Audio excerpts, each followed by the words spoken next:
Right ముఖ్యమంత్రి YS Jagan ఇప్పుడే హిడుపులపైకి చేరుకున్నారు. దానికి సంబంధించినటువంటి లైవ్ ఒక్కసారి చూద్దాం. హెలికాప్టర్ ఇప్పుడే ల్యాండ్ అవుతున్నటువంటి దృశ్యాలు మనం చూస్తున్నాం. మరి కాసేపట్లోనే వైఎస్ఆర్కు నివాళులు అర్పించిన తరువాత వైఎస్ రాజశేఖర రెడ్డి పాదాల చెంత లిస్టును పెట్టిన తరువాత అభ్యర్థుల లిస్టును ఆయన ప్రకటించబోతున్నారు. నందిగం సురేష్, ధర్మాన ప్రసాదరావు ఈ లిస్టుని చదివి వినిపించబోతున్నారు.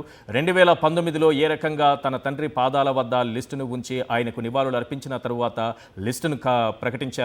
అదే రీతిన 2024 ఎన్నికలకు సంబంధించి కూడా ముందుగా తండ్రి ఆశీస్సులు పొందడానికి ఆయన ఇడుపులపై చేరుకున్నారు.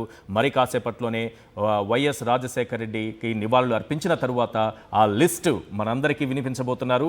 ఇప్పటికే దానికి సంబంధించినటువంటి ఏర్పాట్లన్నీ కూడా పూర్తయ్యాయి. సరిగ్గా 12 గంటల 58 నిమిషాలకు వైఎస్ఆర్సీపీకి సంబంధించినటువంటి అభ్యర్థుల లిస్ట్, వైఎస్ జగన్ టీమ్ ఏంటో మనకు తెలియబోతుంది. ఇందులో ప్రధానంగా సోషల్ ఇంజనీరింగ్కి సంబంధించినటువంటి మార్క్ స్పష్టంగా మనకు కనిపించబోతోంది. అదే సమయంలో 70కి పైగా స్థానాల్లో ఇప్పటికే మార్పులు చేర్పులు చేసుకుంటూ సామాజిక సమీకరణల ఆధారంగా గెలుపు గుర్రాలు అనేటటువంటి అంశాన్ని కూడా పరిగణలోనికి తీసుకొని కొంత మార్పులు చేర్పులు చేస్తూ నియోజకవర్గానికి సంబంధించినటువంటి బాధ్యతలు ఒక్కొక్కరికి అప్పగిస్తూ వచ్చారు. అందులో మార్పులున్నాయి, కొందరికి చేర్పులున్నాయి, మరి కొందరికి పూర్తి స్థాయిలో టికెట్లు లేని పరిస్థితి ఉంది. ఈ పరిస్థితుల నేపథ్యంలో ఈ ఒకేసారి 175 నియోజకవర్గాలకు, అసెంబ్లీ నియోజకవర్గాలకు, అలాగే 25 లోక్సభ స్థానాలకు సంబంధించినటువంటి అభ్యర్థుల లిస్టును మరి కాసేపట్లోనే సీఎం వైఎస్ జగన్ రిలీజ్ చేయబోతున్నారు. అక్కడికి చేరుకున్నటువంటి దృశ్యాలు మనం ఇప్పుడు స్క్రీన్ పైన చూస్తున్నాం. ముఖ్యమంత్రి వైఎస్ జగన్ ఇడుపులపాయలోని వైఎస్ఆర్ ఘాటు వద్దకు చేరుకున్నారు. మరి కాసేపట్లోనే హెలికాప్టర్ నుంచి దిగి నేరుగా తండ్రి ఘాటు వద్దకు చేరుకుని అక్కడ ఆయనకు నివాళులు అర్పిస్తారు. ఆ తర్వాత మొత్తం లిస్టు తండ్రి పాదాల చెంత ఉంచి ఆయన ఆశీర్వాదం తీసుకోబోతున్నారు.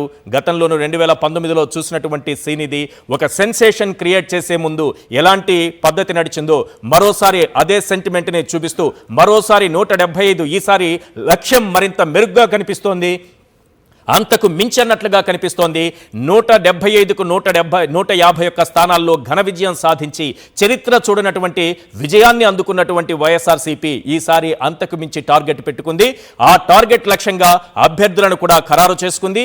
గతంలోనే ఎవ్వరూ చేయని విధంగా, గతంలో ఎప్పుడూ చూడని విధంగా ఒక రాజకీయ పార్టీ ముందుగానే అభ్యర్థులను ఇన్ఛార్జ్ను నియమించుకుంటూ మార్పులు చేర్పులు చేసుకుంటూ ప్రధానంగా గెలుపు గుర్రాలు ప్లస్ సామాజిక సమీకరణాలు రెండు అంశాలను జోడించి చేసినటువంటి చరిత్ర గతంలో, ముందుగానే చేసినటువంటి చరిత్ర గతంలో ఎప్పుడూ మనం చూడలేదు. కేవలం వైఎస్ఆర్సీపీ మాత్రమే ఇలాంటి సంప్రదాయానికి తెరతీసింది. ముఖ్యమంత్రి వైఎస్ జగన్ నేతృత్వంలో ఈ సోషల్ ఇంజనీరింగ్ అనేది ఒక సెన్సేషన్గా మారింది, సంచలనంగా మారింది. గతంలో మనం చూడని విధంగా మొదటిసారిగా ఏ నియోజకవర్గాలలో ఇన్ఛార్జీలు నియమించుకుంటూ ఆయో నియోజకవర్గాలకు సంబంధించినటువంటి బాధ్యతలు వారికి అప్పగిస్తూ, అలాగే కొందరిని అవసరమైతే పక్క నియోజకవర్గాలకు మారుస్తూ వారికి బాధ్యతలు అప్పగించి పూర్తి స్థాయిలో నియోజకవర్గంపై వారు పట్టు సాధించేలా ముందుగానే వారికి సమాచారం అందించి ఆ విధంగా ముందుకు వెళ్ళినటువంటి వైఎస్ఆర్సీపీ ప్రధానమైనటువంటి సోషల్ ఇంజనీరింగ్ని ఏమాత్రం పక్కన పెట్టలేదు. అదే సమయంలో బలమైనటువంటి అభ్యర్థులు, ఇది చాలా అవసరం ఏ రాజకీయ పార్టీకైనా. బలమైనటువంటి అభ్యర్థులను నిలపాలి, గెలుపు గుర్రాలనే నిలపాలి. అందులో భాగంగా జగన్ తన టీంని సిద్ధం చేసుకున్నారు, తన సైన్యాన్ని సిద్ధం చేసుకున్నారు. మరి కాసేపట్లో అంటే 12 గంటల 58 నిమిషాలకు, సరిగ్గా సమయం 12 గంటల 43 నిమిషాలు, మరో 15 నిమిషాల్లోనే ఆయన తన లిస్ట్, తన చేతిలో ఉన్నటువంటి లిస్ట్ తండ్రి పాదాల చెంత ఉంచి మనందరికీ చెప్పబోతున్నారు. మీ నియోజకవర్గంలో ఎవరు వైఎస్ఆర్సీపీ తరపున పోటీకి దిగబోతున్నారో మీరు తెలుసుకోవాలనుకుంటున్నారా? చూస్తూనే ఉండండి సాక్షి టీవీ. ఎందుకంటే అందరికంటే ముందుగా స్క్రీన్ పైన మేము ప్రజెంట్ చేయబోతున్నాము. ఆ లిస్టు చదువుతుంటే మనం చూడొచ్చు మీ నియోజకవర్గానికి సంబంధించి ఎవరు వైఎస్ఆర్సీపీ తరపున ఎన్నికల బరిలోకి నిలవబోతున్నారు. అదే సమయంలో మీ పార్లమెంటు లోక్సభ స్థానంలో వైఎస్ఆర్సీపీ తరపున ఎవరు అభ్యర్థిగా నిలవబోతున్నారు అనేటటువంటి లిస్టు మనకు అందబోతోంది.